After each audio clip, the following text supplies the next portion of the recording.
My name is Jim Corridon, and we're here at the Longshore Beach where I used to, as a boy, I used to walk around here barefoot. But it wasn't just the beach and pool where that was my turf. I covered the whole area from the Saugatuck River to Gray's Creek over there. And at Gray's Creek, at a very early age, I used to float down that creek in a rubber air mattress, and I learned about currents because it was easy to float down when the tide was coming in, but it was hard as hell to get out when you wanted to get out. Very scary for about a 9-year-old boy, and over on the Saugatuck River, I once picked up a passenger from a seaplane, and in a rowboat, and he went to the clubhouse, and I didn't know if he was a celebrity or not.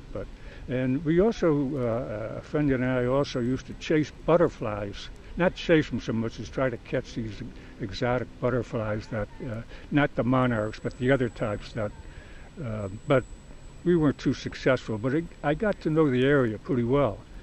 So with that said, I'll start with Patrick Power, who owned the club. As everybody knows, he owned Longshore Lock, Stock, and Barrel, and he was a pretty old man. I met him once.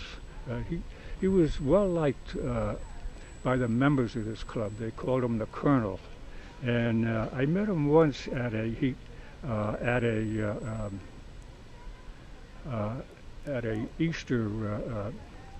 Easter party in the clubhouse, and where they had a magician and Easter egg hunts. And I was 10 years old at the time. I remember that because I was the oldest kid in the Easter egg roll, and I easily beat out my brother and all his friends, who was about 5 years old. There was no age limits, and so I wound up the winner of this contest, and I met Colonel Powers, who gave me the award, and this was at Easter time. And so, like a month later, maybe 2 months later, the Longshore Bulletin comes out.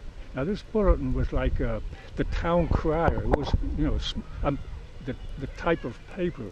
It was very clear, shiny paper, and the pictures came out beautifully. And so there was my picture, shaking hands with the great man, right on the front page. I couldn't believe it, and that was Patrick Power.